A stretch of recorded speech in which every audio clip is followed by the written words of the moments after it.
ప్రభువైన యేసుక్రీస్తు వారి నామానికి మహిమ కలుగును గాక.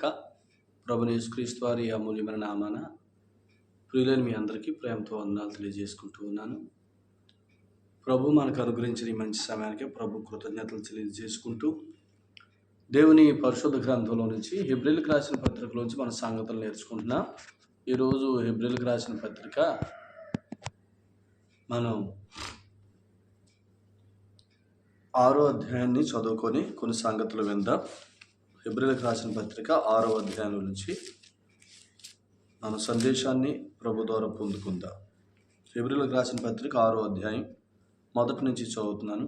కాబట్టి నిర్జీవ క్రియలను విడిచి మారుమనసు పొందుటయు, దేవుని అందలి విశ్వాసమును, బాప్తిస్మములను కూర్చిన బోధయు, హస్తనిక్షేపణమును, మృతుల పునరుత్థానమును, నిత్యమైన తీర్పును అను పునాది మరలా వేయక, క్రీస్తును కూర్చిన మూలోపదేశం మాని సంపూర్ణుల మొగుటకు సాగిపోదము. దేవుడు సెలవిచ్చిన ఎడల మనమలాగు చేయుదుము.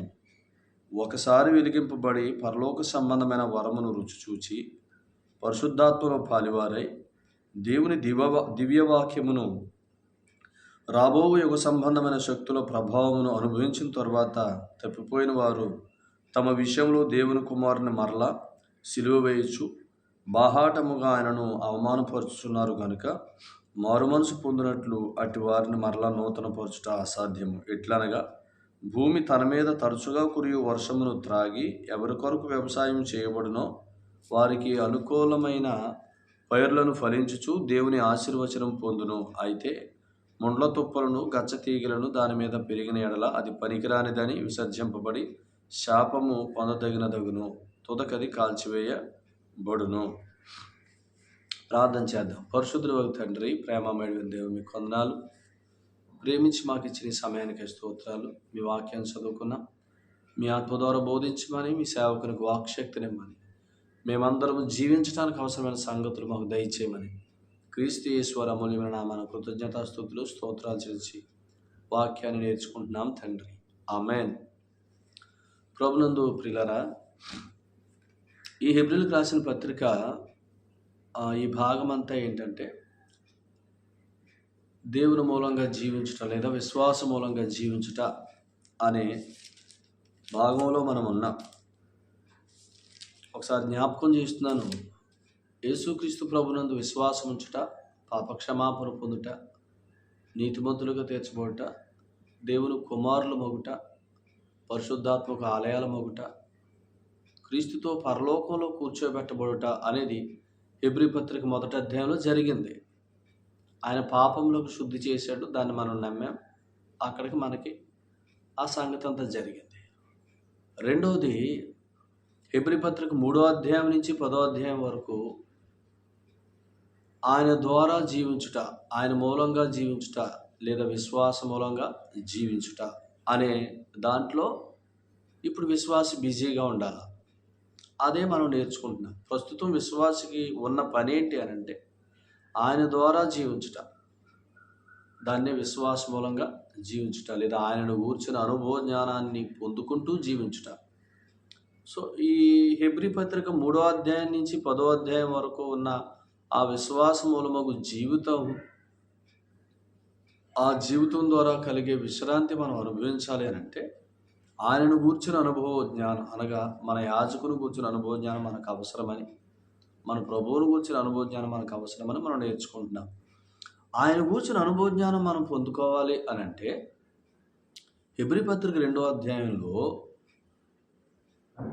ఆయన అన్నాడు, ఇంత గొప్ప రక్షణ నిర్లక్ష్యం చేయొద్దు అన్నాడు. 2వ అధ్యాయం 3వ వచనం ఆఖరి లైన్లో అనుకుంటా, ఇంత గొప్ప రక్షణ నిర్లక్ష్యం చేయొద్దు అన్నాడు. ఇక్కడ రక్షణ అంటే పాపక్షమాపణ అని కాదు, అది ఆల్రెడీ 1వ అధ్యాయంలో జరిగిపోయింది. ఇక్కడ రక్షణ అంటే రక్షణ సంబంధమైన జీవితం. దాన్నే మొదటి అధ్యాయం 14వ వచనంలో రక్షణ స్వాస్థ్యం అని అన్నాడు.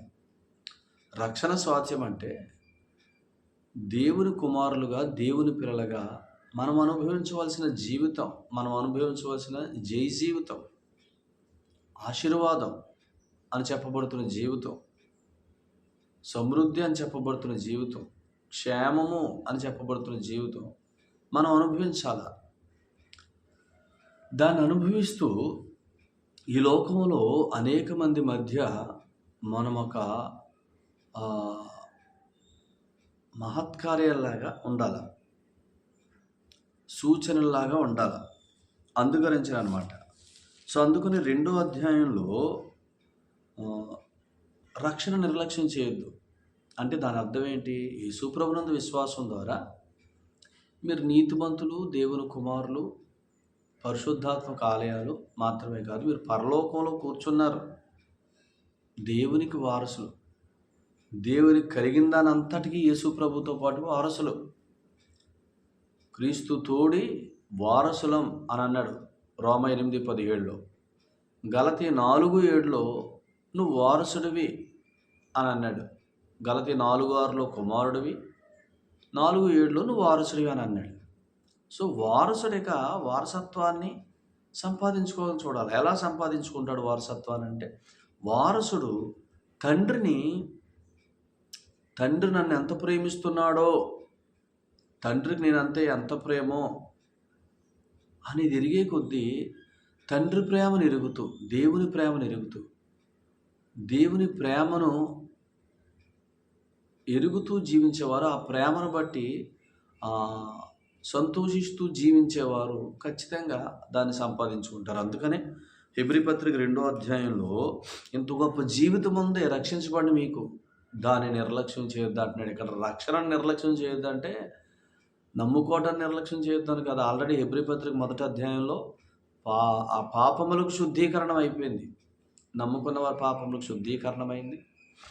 వారు నీతిమంతులు, వారు కుమారులు, క్రీస్తుతో పాటు దేవుని కలిగిన సమస్తానికి వారసులు. ఆ వారసత్వాన్ని అనుభవించడానికి వారికి దేవుని ఆత్మను ఇచ్చాడనగా పరిశుద్ధాత్ముడు మనందరిలో నివసిస్తున్నాడు. ఇప్పుడు ఆత్మ మనలో నివసిస్తున్న కాలం అంతట్లో ఆత్మ ద్వారా మనం వారసత్వాన్ని సంపాదించుకోవాలి. ఆరోగ్యంలో వారసత్వం, ఆర్థిక విషయాల్లో వారసత్వం, కుటుంబ విషయాల్లో వారసత్వం, బిడ్డల విషయాల్లో వారసత్వం, ఈ శరీర సంబంధమైన జీవితం విషయంలో ఆయనలాగా జీవించే జీవితం,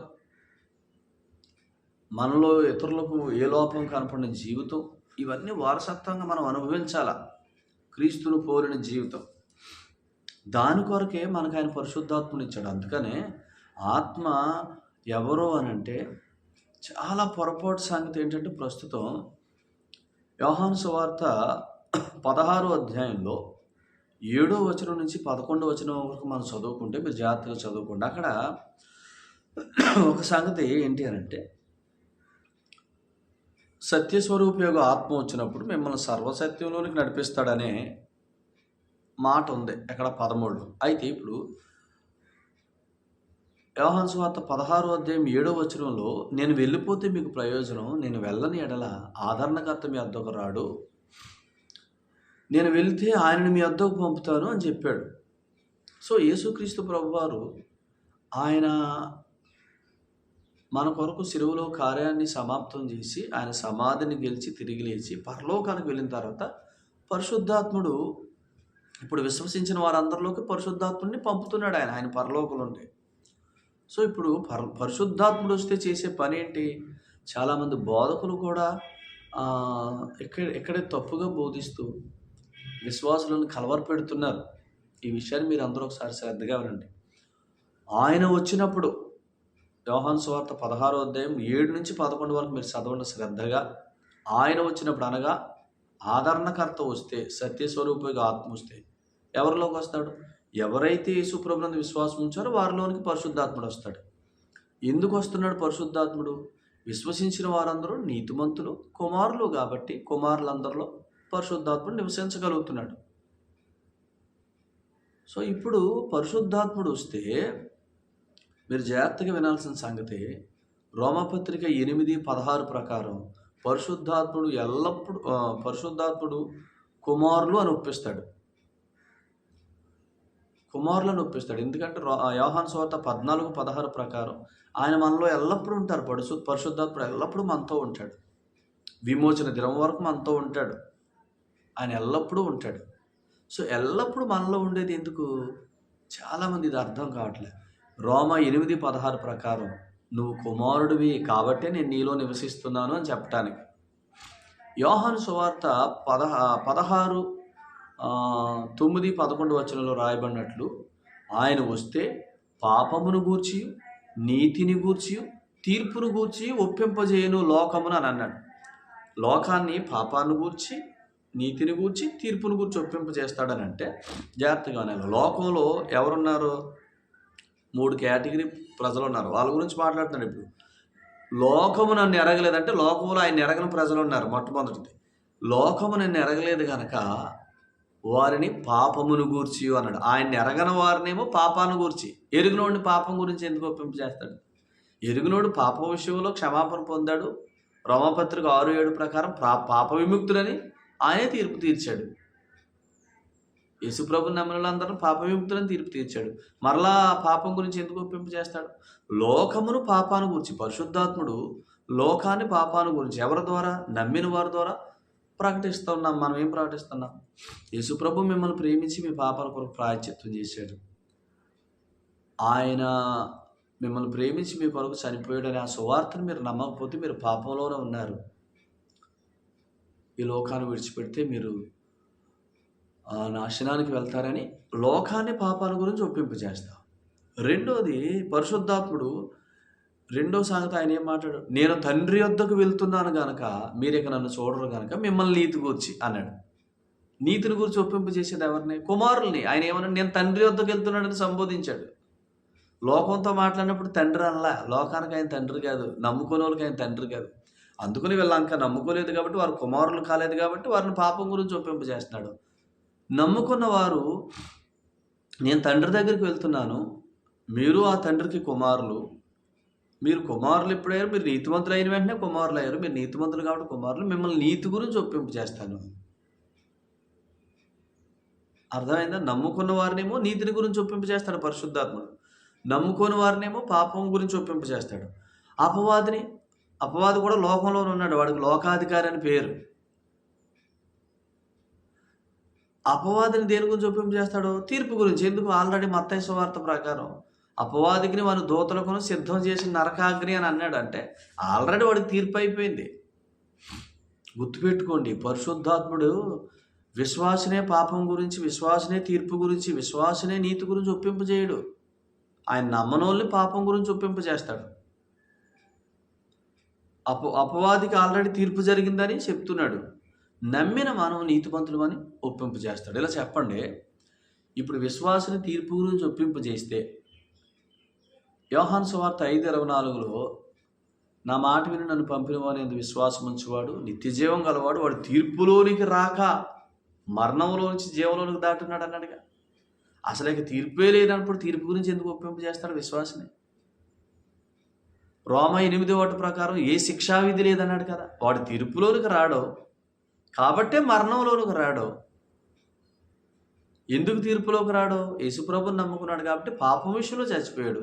పాపం విషయంలో చచ్చిపోయాడు కాబట్టి పాపం వల్ల కలుగు మరణం ఇక లేదు. అందుకని తీర్పులోనికి రాడు. అందుకని ఆ వ్యక్తి యేసుప్రభులు ఉన్నాడంటే జీవంలో ఉన్నాడు. జీవంలో ఉన్నవాడిని ఇక తీర్పు గురించి ఒప్పిస్తాడా? తీర్పు ఎవరికి? ఆ ధవల సింహాసనం తీర్పు ఎవరికి? నమ్ముకోని వారికి. తెలియక మనం అంటాం. పాపం గురించి ఎవరు నొప్పింపజేస్తాడో? నమ్ముకోని వారిని. నమ్ముకున్నవాడు ఎవరు? నీతిమంతుడు, కుమారుడు. అతను పాపం గురించి ఎందుకు ఒప్పింపజేస్తాడు? యేసు రక్తం ప్రతి పాపం నుండి ఆ వ్యక్తిని విడిపించింది. ఇక అతడు పాపి కాదు. రోమపత్రిక 6:6 ప్రకారం ఇక పాపమునకు దాసులము కాకుండానట్లు ఆయన విమోచించాడు. అసలు ఇక ఎన్నటికీ మన పాపులు అని పిలవనంతగా విమోచించాడు. ఇది క్రొత్త నిబంధన అన్నాడు. హెబ్రీ పత్రిక 8:12-13లో ఆయన ఏమన్నాడు? ఇక మిమ్మల్ని పాపులు అని పిలవను. దాని అర్థం అదే, మీ పాపములను మీ అపరాధములకు ఎన్నటికీ జ్ఞాపకం చేసుకోనంటే ఆయన ever call you as a sinful man. అలా చూడడం అలాగా. ఇక ఆయనకి ఎప్పటికీ కూడా ఎవరిని కూడా పాపి అని పిలవడు. ఎందుకు? యేసుక్రీస్తు ప్రభు రక్తములో కడగబడిన వారు ఎవరైనా ఆయనకి పాపులుగా కనపడరు. వారు for ever righteous by the blood of Jesus Christ. యేసుక్రీస్తు రక్తాన్ని బట్టి వారు ఎప్పటికీ నీతిమంతులుగానే కనపడతారు దేవుడికి. They are in eternal bond as sons of God. దేవునికి కుమారులుగా నిత్యమైన బంధంలోకి వచ్చారు. కాబట్టి పరిశుద్ధాత్ముడే పాపం గురించి ఒప్పింపజేసి విశ్వాసని, లోకాన్ని పాపం గురించి ఒప్పింపజేసి, మళ్ళీ తీర్పు లేదని చెప్పిన వాళ్ళని మళ్ళా తీర్పు గురించి ఒప్పింపజేసి, ఇదంతా మనల్ని చాలా గలిబిలి చేసే బోధ. అందుకనే పరిశుద్ధాత్ముడు విశ్వాసంలోనికి ఎప్పుడు వచ్చాడు? నమ్మినప్పుడు వచ్చాడు. నమ్మినప్పుడు విశ్వాసం ఏమయ్యాడు? నీతిమంతుడయ్యాడు. నమ్మినప్పుడు విశ్వాసం ఏమయ్యాడు? కుమారుడయ్యాడు. కుమారుడు కాబట్టే పరిశుద్ధాత్ముడు వచ్చాడు. లోకంలో ఉన్నవారు పరిశుద్ధాత్ముడు ఉన్నాడా? లేడు. కాబట్టి ఎందుకు లేడు? వారు ఇంకా నమ్మలేదు కాబట్టి వారిని ఏమని ఒప్పింప చేస్తాడు? వారిలో ఉంటే, ఎవరిలో పరిశుద్ధాత్ముడు ఉన్నాడో వారిని ఏమంటాడు? నువ్వు నీతిమంతుడివి, నువ్వు కుమారుడివి, నీకు వారసత్వం ఉంది, శ్రేష్టమైన జీవితం ఉంది, దాన్ని అనుభవించని చెప్తాడు. ఆ జీవితంలోకి నడిపించడానికి మనకు పరిశుద్ధాత్ముడు అవసరం.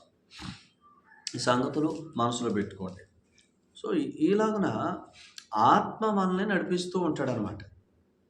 విశ్వాసక ఆత్మ ఎందుకంటే, పరిశుద్ధాత్ముడు ఎందుకు అనంటే, ఆయన క్రీస్తు వలన మనకు కలిగే వారసత్వపు జీవితంలోనికి మనల్ని నడిపించడానికి. పరలోక సంబంధులు, పరలోకంలో ఉన్నవన్నీ మనవే. పరలోకంలో ఏమున్నాయి? పరలోకంలో గొప్ప నిధులు ఉన్నాయి మన కొరకు. మనకు ఆరోగ్యం ఉంది, మనకు ఐశ్వర్యం ఉంది, మనకు సమస్తం ఉంది, మన పిల్లల భవిష్యత్తు ఉంది, మన పరిచర్య ఆ భవిష్యత్తు కూడా ఉంది. సమస్తం ఉంది పరలోకంలో. ఏమీ లేదనుకోవడానికి లేదు. కాబట్టి ఈ సంగతులు మనం ఎరగాల. అందుకనే ఒకసారి వీటిని మీకు జ్ఞాపకం చేస్తాను. కాబట్టి వీటిని మనం ఇప్పుడు నేను ఈ బేసిక్స్ చెప్పాను చూసారు, వీటిని మనం ఎప్పుడు ఆలోచించకూడదు, అది జరిగిపోయిన సంగతే. అందుకని హెబ్రీ పత్రిక 6వ అధ్యాయంలో నిర్జీవ క్రియలను విడిచి, మొదట వచ్చిన మారు మనసు పొందుటయు, దేవుని అందరూ విశ్వాసము, బాప్తిస్మను కూర్చుని బోధయు, హస్త నిక్షేపమును, మృతుల పునరుద్ధానమును, నిత్యమైన తీర్పు అని పునాది మరలా వేయక అన్నాడు. వీటన్నిటిని ఏమన్నాడు? క్రీస్తుని కూర్చున్న మూలోపదేశం అన్నాడు. ఇది మానండి అన్నాడు. ఇది ఆల్రెడీ ఒకసారి అయిపోయింది, ఇక ఈ అత్తమాను ఇవే వినొద్దు, ఈ మూలోపదేశాలు మానండి అని చెప్పి సంపూర్ణ ఒకటకు సాగిపోండి. సంపూర్ణ అవటం అంటే ఏంటి? రక్షణ స్వాస్థ్యం అనుభవించడానికి ముందుకెళ్ళండి. రక్షణ స్వాస్థ్యం అంటే ఆల్రెడీ నువ్వు వారసుడివి, వారసత్వంగా నువ్వు సంపాదించుకోవాల్సిన సమస్తాన్ని విశ్వాసమూలంగా జీవిస్తూ సంపాదించుకో. ఇక నీ పని జీవించటమే అని చెప్తున్నాడు. ఇవన్నీ ఏమన్నాడు? ఈ మూలపాఠం అన్నాడు కదా, పునాది అన్నాడు. దీన్నే పైన ఏమన్నాడు చెప్పండి? 5వ అధ్యాయంలో 12వ వచనం, కాలమును బట్టి చూస్తే మీరు బోధకులుగా ఉండవలసిన వారే ఉండగా దేవోక్తుల్లో మొదటి మూలపాఠాలు ఒకటి మీకు మరలా బోధింపవలసి వచ్చాయి. ఇక్కడ చూసారు మూలపాఠాలు అన్నాడు. ఇక్కడ ఏమన్నాడు? పునాది అని అన్నాడు. ఏం జరిగిందో అన్నది అది జరిగిపోయింది. దాని విషయంలో ఒక క్లియర్ అష్యూరెన్స్ ఉండాలా విశ్వాసకి. By the blood of Jesus Christ, this is my position. I am righteous before God. I am son of God. Because I am son of God, I have Holy Spirit in me. అర్థమైందా? ఇది ఎరగాలేక దీని విషయంలో ప్రతిసారి గందరగోళం ఉండకూడదు. ఎక్కడి నుంచి మన పని ఏంటి? ఆల్రెడీ నీతిమంతులు దేవుని కుమారులు కాబట్టి కుమారులు జీవించడానికి ఆయన పరిశుద్ధాత్ముడు ఇచ్చాడు. లోకంలో పరిశుద్ధాత్ముడు లేడు. అపవాది తీర్పుకి వెళ్ళిపోయాడు కాబట్టి వాడికి అది సంబంధం లేదు. మరి కుమారుల్లో ఎందుకు పరిశుద్ధాత్ముడు ఉంచాడు? కుమారులు అంటే they are special category people. We are special category people. అందుకనే ఏమన్నాడు? పేతురు రాసిన మొదటి పత్రిక 2వ అధ్యాయం 9వ వచనంలో, చీకటిలోంచి ఆశ్చర్యకరమైన తన వెలుగులోకి మేము పిలిచిన వాని గుణాతిశయములను ప్రచురించే నిమిత్తము మీరు ఏర్పరచబడిన వంశమును, రాజులైన యాజక సమూహమును, పరిశుద్ధ జనము. We are special in this world. ఈ లోకంలో ఉన్నప్పుడు స్పెషలే. అసలు ఆయన దృష్టిలో మనం ఎప్పటికీ స్పెషలే. ఈ లోకంలో ఉన్నంత వరకు స్పెషల్. ఆ స్పెషల్ లైఫ్ని లీడ్ చేయండి. ఆ లీడింగ్లోకి మిమ్మల్ని తీసుకెళ్లేవాడు పరిశుద్ధాత్ముడు అని ఆత్మనిచ్చాడు. ఆత్మ లీడింగ్లోకి మనల్ని ఎలా తీసుకెళ్తాడు? అసలు నేను నీతిమంతుడిని, నేను దేవుని కుమారుణ్ణి, అందుకనే నాకు పరిశుద్ధాత్ముడిని ఇచ్చాడు అని ఎరిగితే పరిశుద్ధాత్ముడు ఎప్పుడు నాతో ఏం మాట్లాడతాడు? నువ్వు కుమారుడు కాబట్టి నీలోకి వచ్చానురా, నువ్వు నీతిమంతుడు అయ్యావు కాబట్టి, నీతిమంతుడు అయ్యి కుమారుడు అయ్యావు కాబట్టి నేను నీలో ఉన్నాను అని చెప్తాడు. ఎంతసేపు అసలు నీలో ఉండటానికి ఇదే రీజన్, ఇంకేం కాదు అని చెప్తాడు. ఇప్పుడు పరిశుద్ధాత్ముడు నేను నీతిమంతుడిని, నేను కుమారుడిని, ఆత్మప్రభువా నన్ను నడిపించు, కుమారుడుగా నేను అనుభవించవలసిన వారసత్వాన్ని అనుభవించడానికి నేను, నా కుటుంబం మా సంఘం ఆ వారసత్వాన్ని అనుభవించడం మమ్మల్ని నడిపించు అంటే ఆయన ఎలా నడిపిస్తాడు? మన నీతిని గురించి ఒప్పింపజేస్తూ నడిపిస్తాడు. నువ్వు నీతిమంతుడు అని, నువ్వు కుమారుడు అని ఎల్లప్పుడూ ఒప్పింపజేస్తూ, కుమారుడు అయితే వారసుడివే, ఆయన ద్వారా సమస్తం పొందుకోవడానికి వారసుడు. ఇప్పుడు అడగని ఏమన్నాడు? కుమారుడైతే అడుగు ప్రతివానికి ఇస్తానన్నాడు. కుమారుడైతే అడుగుతాడు ఖచ్చితంగా. కాబట్టి అందుకని మూలపాఠాలు, పునాదులు ఇంకెయ్యొద్దు, వాటిని నిర్జీవ క్రియలు అన్నాడు. ఎంతసేపు అయ్యే వెంట కూర్చుంటే జీవించటం ఎందుకు నిర్జీవ క్రియలు అంటే అవి జీవింపజేసే సంగతులు కాదు. సువార్తను నమ్మినప్పుడు దేవునికి మనకి ఒక బంధాన్ని, ఒక స్థితిని, దేవుని ఎదుట మనకు ఒక నీతి అనే స్థితిని, దేవునితో కుమారులని ఒక శ్రేష్టమైన బంధాన్ని ఏర్పరిచింది సువార్త మనకి విశ్వసించినప్పుడు. ఇక అది జీవింపజేసే సంగతులు కాదు. ఇక అక్కడి నుంచి మనం ఏం చేయాలా? అవి విడిచిపెట్టి సంపూర్ణ మగుటకు సాగిపోవాలి. సంపూర్ణ మగుటకు సాగిపోవటం అంటే ఏంటి? హెబ్రీ పత్రిక 5వ అధ్యాయం 11వ వచనంలో ఇందును గూర్చి అంటే ఎతనిని గూర్చి మనకి దేవుని ఎదుట ఒక స్థితినిచ్చిన యేసు ప్రభుని గూర్చి, మనల్ని దేవునితో కుమారులనే ఒక శ్రేష్టమైన సంబంధంలోనికి తన రక్తం ద్వారా తీసుకొచ్చిన మన ప్రధాన యాజకుడైన యేసు ప్రభువుని గూర్చి, పరిశుద్ధాత్ముడు మనలో నివసించడానికి, ఎల్లప్పుడూ మనలో నివసించడానికి అవసరమైన ఒక గొప్ప బలియాగాన్ని చేసిన మన ప్రధాన యాజకుని గురించి ఇక మనం ఆలోచన చేయాలి. ఆయన యాజకత్వం ఎంత గొప్పది, ఆయన బలియాగం ఎంత గొప్పది, ఆయన ఎంత ప్రేమిస్తే ఎంత బలియాగం చేసి ఉంటాడు, ఎంత ప్రేమిస్తే ఎంత శ్రేష్టమైన అర్పణ నా కొరకు జరిగించి ఉంటాడు, యాజకత్వం నాకు చేసి ఉంటాడు. కాబట్టి ఈ సంగతులు ఎరగాల. ఈ వెరగటాన్ని ఏమన్నాడు అని అంటే సంపూర్ణగుట అని అన్నాడు. అందుకనే మీకు ఒక సంగతి చెప్తారు. ఇప్పుడు ఏదైనా వనంలో ఆదామావులను సృష్టించిన తర్వాత, ఆదామావులు ఆయన పోలిక, ఆయన స్వరూపం కాబట్టి, వారు దేవుని కుమారులు కాబట్టి, ఆదాము దేవుని కుమారుడు అన్నాడు అంటే వారు కుమారులు కాబట్టి, వారిని సృష్టిలో మృగాలతోటి వాటితోటి వదిలేక తూర్పుని ఏదైనా ఒక ప్రత్యేకమైన వనమేసి తాను సృష్టించిన మానవులను తీసుకెళ్ళి అందులో పెట్టాడు కదా. అంటే స్పెషల్ కేటగిరీ. ఎందుకు? సృష్టిలో అంతా వేరు, మానవుడు వేరు. సో అందుకనే ఏదేనులో పెట్టాడు. ఆ ఏదేనులో ఒక నది బయలుదేరి చేశాడు. 10వ వచనంలో 2వ అధ్యాయం ఆదికాండం 8లోనేమో ఏదేనైనా వనం వేశాడు. 10లో అక్కడ ఒక నది బయలుదేరి చేశాడు. ఆ నదిని 4 శాఖలుగా చేశాడు. ఇప్పుడు ఏమంటున్నాడు ఆదాముని? అక్కడే 2వ అధ్యాయంలో ఒక వచనం చదివితే, ఆదాము అంటే దేవుని కుమారుడిని ఏమంటున్నాడు ఆయన?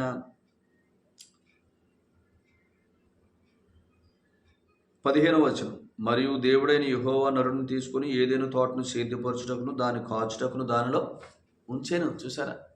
ఆ తోటను కాయటానికి, దాన్ని సేద్యం చేయటానికి. సేద్యం చేయాలంటే ముందేం కావాలా? నీరు కావాలగా. అందుకనే ముందేం చేశాడు? తోట వేశాడు. తోట వేసి వాళ్ళని అందులో పెట్టాడు. అందులో వారు ఏ మూలకెళ్ళినా ఒకే అనుభవాన్ని అనుభవించినట్లుగా ఆ ఒక నదిని 4 శాఖలుగా చేసి నలుమూలలా పారింపజేస్తున్నాడు. ఇప్పుడు ఈ నీటిని వాడుకుంటూ, ఈ నది నీరు వాడుకుంటూ, ఈ 4 శాఖలుగా ఉంటున్న ఈ నది నీరును వాడుకుంటూ ఆదాము ఏం చేసుకోవాలా? సేద్యం చేసుకోవాలి. సేద్యం చేసుకోవటం అంటే ఒకటే, ఆల్రెడీ నీరున్నాయి, ఆ నీటిని వాడుకోవటం, మళ్ళించుకోవటం. ఇప్పుడు సేమ్ ఇదే యేసుక్రీస్తు ప్రభువు వారుల ద్వారా దేవునికి మనం వారసులమయ్యాం. ఆ వారసత్వం అనే జీవితం, దాన్ని ఏమనంటే రక్షణ స్వాస్థ్యం అని అన్నాడు. ఆ రక్షణ స్వాస్థ్యం ఏంటంటే విశ్వాస మూలంగా జీవించడం ద్వారా సంపాదించుకునేది. నువ్వు విశ్వాస మూలంగా జీవిస్తూ ఉంటే రక్షణ స్వాస్థ్యం అనిపిస్తుంది. విశ్వాస మూలంగా జీవించడం అంటే ఏంటి? ఇప్పుడు ఇలా అనుకుందాం, మనలో కూడా ఒక నది ఉంది. పేతురు రాసిన 1వ పత్రిక 1వ అధ్యాయం 12వ వచనం ప్రకారం పరలోకం నుండి పంపబడిన పరిశుద్ధాత్మ అని అన్నాడు. విశ్వసించిన వారందరూ నీతిమంతులు కుమారులు కాబట్టి పరిశుద్ధాత్మ మనలో నివసిస్తున్నాడు.